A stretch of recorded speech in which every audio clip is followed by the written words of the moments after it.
Subscribe कीजिए education planet YouTube channel को और बेल आइकन को दबाइए लेटेस्ट एजुकेशन और टेक वीडियोस सबसे पहले देखने के लिए।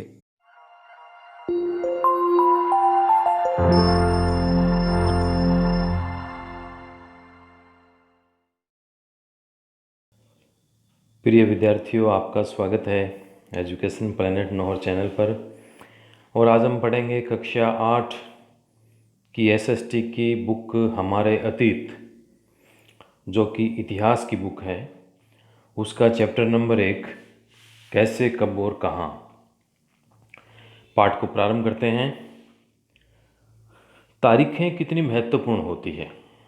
एक वक्त था जब इतिहासकार तारीखों के जादू में ही खोए रहते थे। कब किस राजा की ताजपोशी हुई, कब कौन सा युद्ध हुआ, इन्हीं तारीखों पर गर्मा गर्म बहस चलती थी। और आम समझ के हिसाब से इतिहास को तारीखों का पर्याय माना जाता था। आपने भी लोगों को यह कहते हुए सुना होगा, इतिहास तो बहुत बाऊ है भाई, बस तारीखें रटते चले जाओ। क्या इतिहास के बारे में यह धारणा सही है? इसमें कोई शक नहीं है कि इतिहास अलग अलग समय पर आने वाले बदलावों के बारे में ही होता है। इसका संबंध इस बात से है कि अतीत में चीज़ें किस तरह की थी, उनमें क्या बदलाव आए। जैसे ही हम अतीत और वर्तमान की तुलना करते हैं, हम समय का जिक्र करने लगते हैं, हम पहले और बाद में की बात करने लग जाते हैं। हम भी बात करते हैं, पहले ये होता था, पहले ये होता था, अब ये होता है। तो समय के बात इतिहास में होती है। रोज़मर्रा की ज़िंदगी में हम अपने आसपास की चीज़ों पर हमेशा ऐतिहासिक सवाल नहीं उठाते। हम चीज़ों को स्वाभाविक मानकर चलते हैं, मानो जो कुछ हमें दिख रहा है वह हमेशा से ऐसा ही रहा हो। लेकिन हम सबके सामने कभी कभी अचंभे के क्षण आते हैं। कई बार हम उत्सुक हो जाते हैं और ऐसे सवाल पूछते हैं कि वाकई ऐतिहासिक होते हैं। किसी व्यक्ति को सड़क किनारे चाय के घूंट भरते देखकर आप इस बात पर हैरान हो सकते हैं कि चाय या कॉफ़ी पीने का चलन कब से शुरू हुआ होगा। रेलगाड़ी की खिड़की से बाहर झांकते हुए आपके जहन में यह सवाल उठ सकता है कि रेलवे का निर्माण कब हुआ। रेलगाड़ी के आने से पहले लोग दूर दूर की यात्रा किस तरह कर पाते थे। सुबह सुबह अखबार पढ़ते हुए आप यह जानने के लिए उत्सुक हो सकते हो कि जिस ज़माने में अखबार नहीं छपते थे, उस समय लोगों को चीज़ों की जानकारी कैसे मिलती थी। अब देखिए, एक चित्र आपके सामने है। चित्र को आप ध्यान से देखिए। यह इस चित्र में जो एक शेर बना हुआ है, उसके आगे एक महिला को दिखाया गया है और उसके आगे ये 3 ब्राह्मण बंधु दिखाए गए हैं और इधर कुछ शासन के कर्मचारी, कोई सैनिक, ये यहाँ पर बैठे हैं। तो ये इस चित्र में जो 3 ब्राह्मण हैं वो ब्रिटेनिया को शास्त्र भेंट कर रहे हैं। जेम्स रेनेल द्वारा तैयार किए गए पहले नक्शे का आवरण चित्र 1782 ईस्वी में रॉबर्ट क्लाइव ने रेनेल को हिंदुस्तान के नक्शे का तैयार करने का काम सौंपा था। और भारत पर अंग्रेज़ों की विजय के समर्थक रेनेल को वर्चस्व स्थापित करने की प्रक्रिया में नक्शे तैयार करना बेहद महत्वपूर्ण लगता था। इस तस्वीर में यह दिखाया गया कि भारत के लोग स्वेच्छापूर्वक अपने प्राचीन पवित्र ग्रंथ ब्रिटिश सत्ता की प्रतीक ब्रिटेनिया को सौंप रहे हैं, मानो वे उसे भारतीय संस्कृति की रक्षा के लिए आने का आग्रह कर रहे हैं। तो इसमें ये जो ब्राह्मण हैं, ये इनको दिखाया गया कि किस प्रकार से अपने प्राचीन ग्रंथ वो ब्रिटिश सत्ता की प्रतीक ब्रिटेनिया को ये सौंप रहे हैं और उनसे आग्रह कर रहे हैं कि आप हमारी रक्षा कीजिए। चलिए आगे बढ़ते हैं। तो ये जो सारे ऐतिहासिक सवाल हमें समय के बारे में सोचने के लिए प्रेरित कर देते हैं। कौन से सवाल? जैसे आप रेलगाड़ी में बैठे थे तो आपके मन में ऐसा आया कि रेल कब चली थी। अखबार आपके सामने आता है तो आपके मन में आया कि जब अखबार नहीं थे तो उस समय लोगों को जानकारी कैसे होती थी। तो ये जो सवाल हैं वो हमें समय के बारे में सोचने के लिए प्रेरित कर देते हैं। समय को हमेशा साल या महीनों के पैमाने पर ही नहीं देखा जा सकता। कई बार ऐसी प्रक्रियाओं के लिए कोई तारीख तय करना वाकई गलत होता है जो एक लंबे समय तक चलती रहती है। भारत में लोगों ने अचानक एक दिन सुबह सवेरे चाय पीना शुरू नहीं किया था। इसका स्वाद धीरे धीरे उनकी जबान पर चढ़ा था। इस तरह की प्रक्रियाओं के लिए कोई एक स्पष्ट तिथि नहीं हो सकती। इसी तरह हम ब्रिटिश शासन की स्थापना के लिए भी कोई एक तिथि नहीं बता सकते। राष्ट्रीय आंदोलन किस दिन शुरू हुआ था, अर्थव्यवस्था या समाज में किस दिन बदलाव आए, यह बताना भी संभव नहीं है। ये सारी चीज़ें एक लंबे समय में घटती है। ऐसे में हम सिर्फ एक अवधि की ही बात कर सकते हैं, एक लगभग सही अवधि के बारे में बता सकते हैं जब ये खास बदलाव दिखाई देने शुरू हुए होंगे। तो फिर लोग इतिहास को तारीखों से जोड़कर क्यों देखते हैं? इस जुड़ाव की एक वजह है, एक समय था जब युद्ध और बड़ी बड़ी घटनाओं के ब्यौरों को ही इतिहास माना जाता था। यह इतिहास राजा महाराजाओं और उनकी नीतियों के बारे में होता था। इतिहासकार यह लिखते थे कि कौन से साल में राजा को ताज पहनाया गया, किस साल उसका विवाह हुआ, किस साल उसके घर में बच्चा पैदा हुआ, कौन से साल उसने कौन सी लड़ाई लड़ी, कब वह मरा, उसके बाद कौन सा शासक गद्दी पर बैठा। इस तरह की घटनाओं के लिए निश्चित तिथि बताई जा सकती है और इस तरह के इतिहास में तिथियों का महत्व बना रहता है। जैसे कि पिछले 2 साल की इतिहास की किताबों में आपने पढ़ा है कि अब इतिहासकार बहुत सारे दूसरे मुद्दों और दूसरे सवालों के बारे में भी लिखने लगे हैं।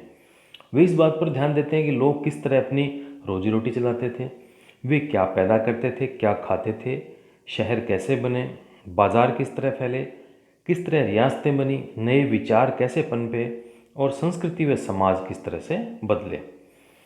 और कुछ तारीखों को महत्वपूर्ण मानने का पैमाना क्या होता है?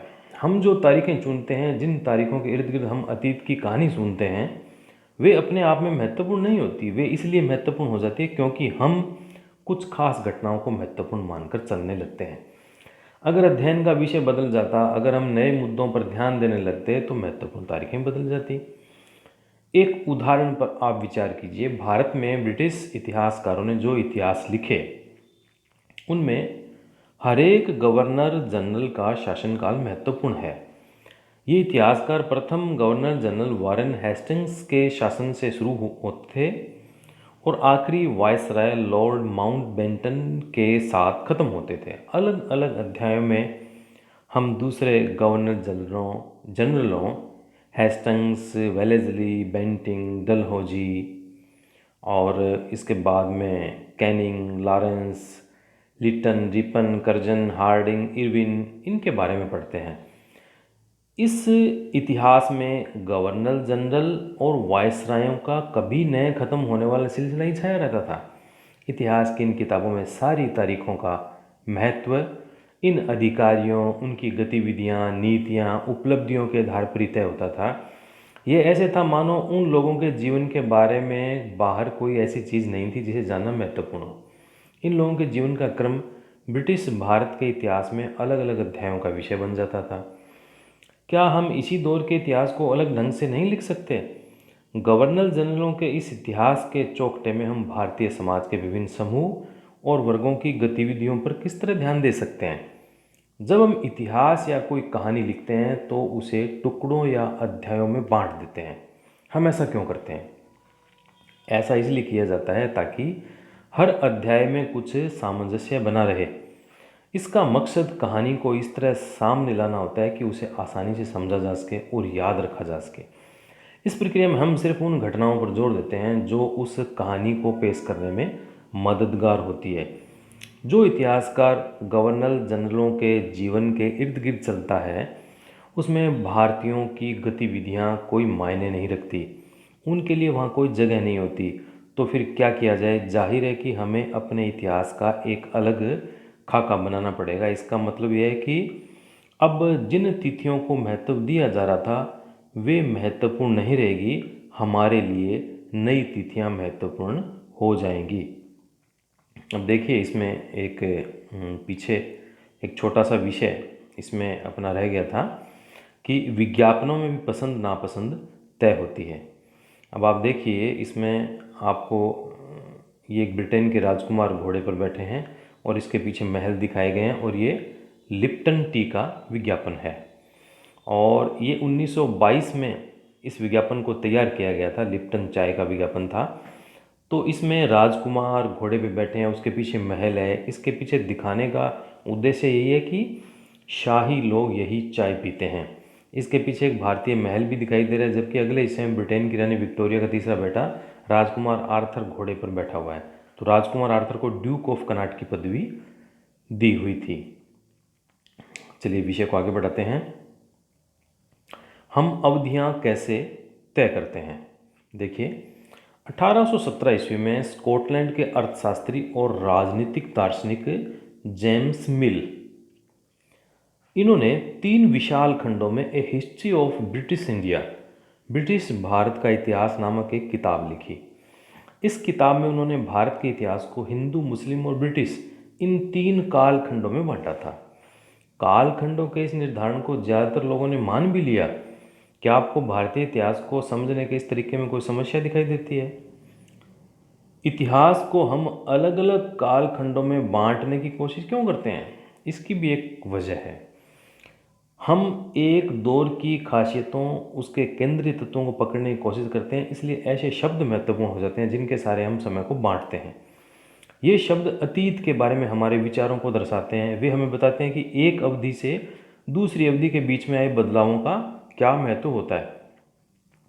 अब मिल को लगता था कि सारे एशियाई समाज सभ्यता के मामले में यूरोप से पीछे हैं और इतिहास को उनकी समझदारी ये थी कि भारत में अंग्रेज़ों के आने से पहले वहाँ हिंदू और मुसलमान तानाशाहों का राज चलता था। यहाँ चारों ओर केवल धार्मिक बैर, जातिगत बंधन और अंधविश्वासों का ही बोलबाला था।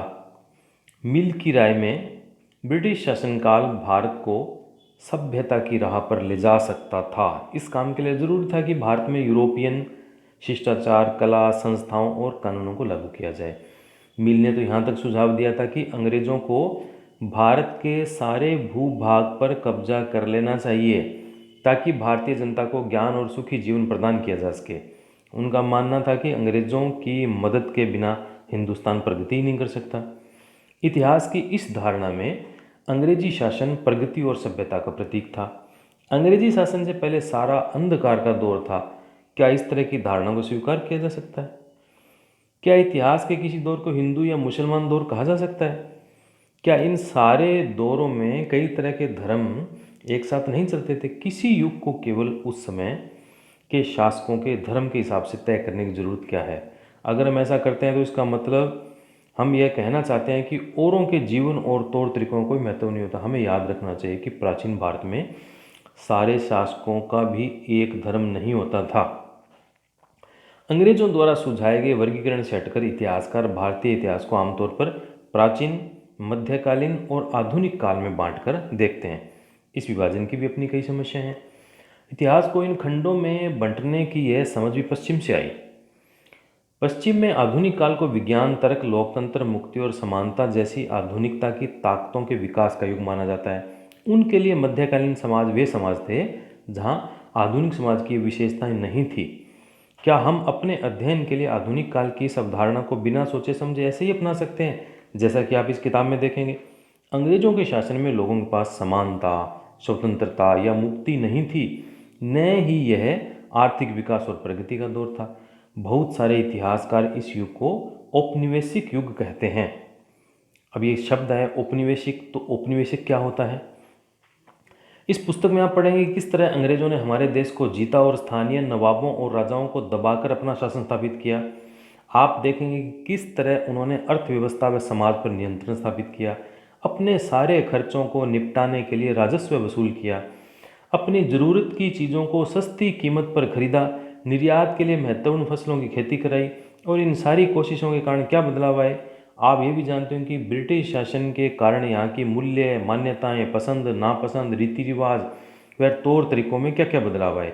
जब एक देश पर दूसरे देश के दबदबे से इस तरह के राजनीतिक, आर्थिक और सामाजिक और सांस्कृतिक बदलाव आ जाते हैं तो इस प्रक्रिया को औपनिवेशीकरण कहा जाता है।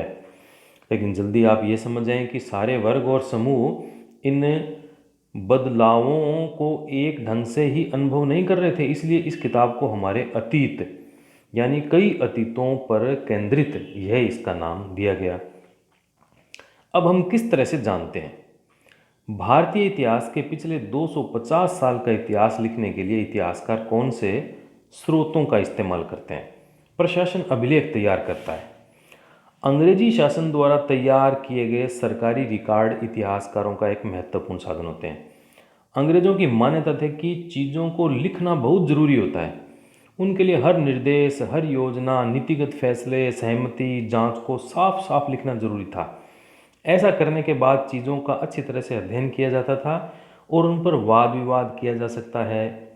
इस समझदारी के चलते ज्ञापन, टिप्पणी और प्रतिवेदन पर आधारित शासन की संस्कृति पैदा हुई।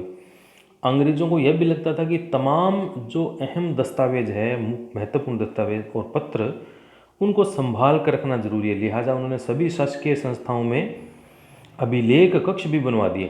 तहसील के दफ्तर, कलेक्ट्रेट, कमिश्नर के दफ्तर, प्रांतीय सचिवालय, कचहरी, सबके अपने रिकॉर्ड रूम होते थे। महत्वपूर्ण दस्तावेजों को बचा कर रखने के लिए अभिलेखागार और संग्रहालय जैसे संस्थान भी बनाए गए। 19वीं सदी की शुरुआत में प्रशासन की एक शाखा से दूसरी शाखा के पास भेजे गए पत्रों और ज्ञापनों को आप आज भी अभिलेखागारों में देख सकते हैं। आप वहां पर जिला अधिकारियों द्वारा तैयार किए गए नोट्स और रिपोर्ट पढ़ सकते हैं, या ऊपर बैठे अफसरों द्वारा प्रांतीय अधिकारियों को भेजे गए निर्देश और सुझाव भी देख सकते हैं। 19वीं सदी के शुरुआती वर्षों में इन दस्तावेजों की सावधानीपूर्वक नकलें बनाई जाती थी। उन्हें खुशनवीसी के माहिर लिखते थे। खुशनवीसी या सुलेख नवीस ऐसे लोग होते थे जो बहुत सुंदर ढंग से अच्छे लिखते थे, उनकी राइटिंग अच्छी होती थी। 19वीं सदी के मध्य तक जब छपाई की तकनीक भी फैलने लगी थी, तो इस तकनीक के सहारे प्रत्येक सरकारी विभाग की कार्यवाहियों के दस्तावेजों की कई कई प्रतियां बनाई जाने लगी थी। उसके बाद में सर्वेक्षण का महत्व भी बढ़ रहा था। औपनिवेशिक शासन के दौरान सर्वेक्षण का चलन भी बहुत महत्वपूर्ण था। अंग्रेजों का विश्वास था कि किसी देश पर अच्छी तरह शासन चलाने के लिए उसको सही ढंग से जानना जरूरी होता है। 19वीं सदी की शुरुआत तक पूरे देश का नक्शा तैयार करने के लिए बड़े बड़े सर्वेक्षण किए जाने लगे। गाँव में राजस्व सर्वेक्षण किए गए। इन सर्वेक्षणों में धरती की सतह, मिट्टी की गुणवत्ता, वहाँ मिलने वाले पेड़ पौधों, जीव जंतुओं और स्थानीय इतिहास व फसलों का पता लगाया जाता था। अंग्रेजों की राय में किसी इलाके का शासन चलाने के लिए इन सारी बातों को जानना जरूरी था। और 19वीं सदी के आखिर से हर 10 साल में जनगणना भी की जाने लगी थी। जनगणना के लिए भारत के सभी प्रांतों में रहने वाले लोगों की संख्या, उनकी जाति, इलाके, व्यवसाय के बारे में जानकारियाँ इकट्ठी की जाती थी। इसके अलावा वानस्पतिक सर्वेक्षण, वनस्पतियों का सर्वेक्षण, प्राणी वैज्ञानिक सर्वेक्षण, पुरातात्वीय सर्वेक्षण, मानव शास्त्रीय सर्वेक्षण, वन सर्वेक्षण आदि कई दूसरे सर्वेक्षण भी किए जाते थे। अधिकतर रिकॉर्ड से क्या पता नहीं चलता। रिकॉर्ड्स के इस विशाल भंडार में हम बहुत कुछ पता लगा सकते हैं, फिर भी इस बात को नज़रअंदाज नहीं किया जा सकता कि ये जो सरकारी जो रिकॉर्ड हैं, इनसे हमें यह पता नहीं चलता कि सरकारी अफसर क्या सोचते थे, उनकी दिलचस्पी किन चीज़ों में थी और बाद के लिए वे किन चीज़ों को बचाए रखना चाहते थे। इन रिकॉर्ड से हमें ये समझने में हमेशा मदद नहीं मिलती कि देश के दूसरे लोग क्या महसूस करते थे और उनकी कार्रवाइयों की क्या वजह थी। इन बातों को जानने के लिए हमें कहीं और देखना होगा। जब हम ऐसे दूसरे स्रोतों की तलाश में निकलते हैं तो उनकी भी कोई कमी नहीं रहती, लेकिन सरकारी रिकॉर्ड्स के मुकाबले में ढूंढना ज़रा मुश्किल साबित होता है। इस लिहाज से लोगों की डायरियाँ, तीर्थ यात्राओं और यात्रियों के संस्मरण, महत्वपूर्ण लोगों की आत्मकथाएं, स्थानीय बाजारों में बिकने वाली लोकप्रिय पुस्तिकाएं महत्वपूर्ण हो जाती है। जैसे जैसे छपाई की तकनीक फैली, अखबार छपने लगे और विभिन्न मुद्दों पर जनता में बहस भी होने लगी, नेताओं और सुधारकों ने अपने विचारों को फैलाने के लिए लिखा, कवियों और उपन्यासकारों ने अपनी भावनाओं को व्यक्त करने के लिए लिखा। लेकिन ये सारे स्रोत उन लोगों ने रचे हैं जो पढ़ना लिखना जानते थे। इनसे हमें यह पता नहीं लगा सकते कि आदिवासी और किसान, खदानों में काम करने वाले मजदूर, सड़कों पर ज़िंदगी गुजारने वाले गरीब किस तरह के अनुभवों से गुजर रहे थे। अगर हम थोड़ी और कोशिश करें तो हम इस बारे में भी जान सकते हैं। जैसे जैसे इस किताब में आप आगे बढ़ेंगे, आपको ये बात समझ में भी आने लग जाएगी। अब देखिए, हमने जब बात की थी कि किस प्रकार से अखबारों से और से हमें जानकारी मिल सकती है, तो ये एक स्रोत है अखबार के रूप में। जिसमें 1946 में पुलिस की एक जो हड़ताल की खबर इसमें दी गई है। दिल्ली में 2000 से ज़्यादा पुलिस वालों ने बृहस्पतिवार सवेरे अपने कम वेतन और पुलिस लाइन्स बावर्ची खाने से आने वाले घटिया भोजन के खिलाफ खाना खाने से इनकार कर दिया। जैसे जैसे ये खबर दूसरे पुलिस थानों तक पहुंची, वहाँ भी पुलिस वालों ने खाने से इनकार कर दिया। एक हड़ताली का कहना है कि पुलिस लाइन की रसोई में हमारे लिए जो खाना आता है वह कोई इंसान नहीं खा सकता, हमें जो चपाती और दाल खानी पड़ती है उसे जानवर तक नहीं खा सकते। ये हिंदुस्तान टाइम्स का अखबार है और 22 मार्च 1946 का, इस अखबार से हमें जानकारी मिली। अब इसमें और भी कई ऐसी तस्वीर हैं। अब ये बंगाल में जब मानचित्रण और सर्वेक्षण का कार्य चल रहा था तो उसमें जेम्स प्रिंसेप द्वारा बनाई गई ये तस्वीर है 1832 की। अब इसमें ध्यान से देखने से पता चलता है कि सर्वेक्षण में इस्तेमाल होने वाले उपकरणों को चित्र के अगले हिस्से में दिखाया गया है। तो चित्रकार इस परियोजना के वैज्ञानिक स्वरूप पर खास तौर से जोर देना चाहता है। इसी प्रकार से ये चित्र नंबर 5 है, शरीफे का पौधा। ये 1770 के दशक का है। अंग्रेजों द्वारा बनाए गए वानस्पतिक उद्यान और प्राकृतिक इतिहास के संग्रहालयों में विभिन्न पौधों के नमूने और उनसे संबंधित जानकारी इकट्ठी की जाती थी। इन नमूनों के चित्र स्थानीय कलाकारों से बनवाए जाते थे। अब इतिहासकार इस बात पर ध्यान दे रहे हैं कि इस तरह की जानकारी किस तरह इकट्ठा की जाती थी और उसमें उपनिवेशवाद के बारे में क्या इसमें पता चलता है। अब ये भारतीय राष्ट्रीय अभिलेखागार जो 1920 के दशक में बनाया गया उसका एक चित्र है। जब यह नई दिल्ली में इस भवन का निर्माण हुआ तो राष्ट्रीय संग्रहालय और राष्ट्रीय अभिलेखागार दोनों ही वायसराय के निवास के नज़दीक बनाए गए थे। इससे पता चलता है कि अंग्रेज़ों की सोच में इन संस्थानों का एक महत्व था। अब इसमें एक ये सरकारी रिकॉर्ड्स से एक हमें जानकारी होती है। गृह विभाग की भेजी गई रिपोर्ट 1946 में भारत की जो औपनिवेशिक सरकार शाही भारतीय नौसेना के जहाज़ों में सिपाहियों की बगावत कुचलने का प्रयास कर रही थी, उस समय विभिन्न बंदरगाहों से गृह विभाग को जो रिपोर्ट मिली थी उसके कुछ नमूने इसमें लिखे हुए हैं। मुंबई में क्या हुआ, कराची में क्या हुआ, विशाखापट्टनम में क्या हुआ। तो ये भारत सरकार की गृह विभाग की रिपोर्ट जो भेजी गई थी उसकी एक कॉपी हमारे सामने है। तो ये जो पार्ट है पहला इतिहास का, इसमें हमें थोड़ी सी हमारी जो सोच है उसको बदलने की आवश्यकता है। और जैसे हम इस इतिहास को मानते हैं कि वो एक दिनांक तारीख है, उसी का एक संग्रह होता है, कौन सा राजा कब बना, कब उसका जन्म हुआ, कब उसकी मृत्यु हुई, क्या क्या उसने किया। इसके अलावा भी इतिहास होता है और इतिहास में एक सामान्य व्यक्ति है, कोई गरीब है, किसान, मजदूर है, उसकी भी उसमें राय होनी चाहिए, वो क्या सोचता था। तो इस तरह से केवल तारीखों का मतलब ही इतिहास नहीं होता, उस समय की पूरी जो जीवन शैली है, लोगों के विचार है, वो सारा का सारा इतिहास होता है। तो हम जब इतिहास का अध्ययन करें तो इस प्रकार से ये एक समग्र विचार हम अपने मन में रखते हुए इतिहास को पढ़ें और इतिहास को समझने की कोशिश करें।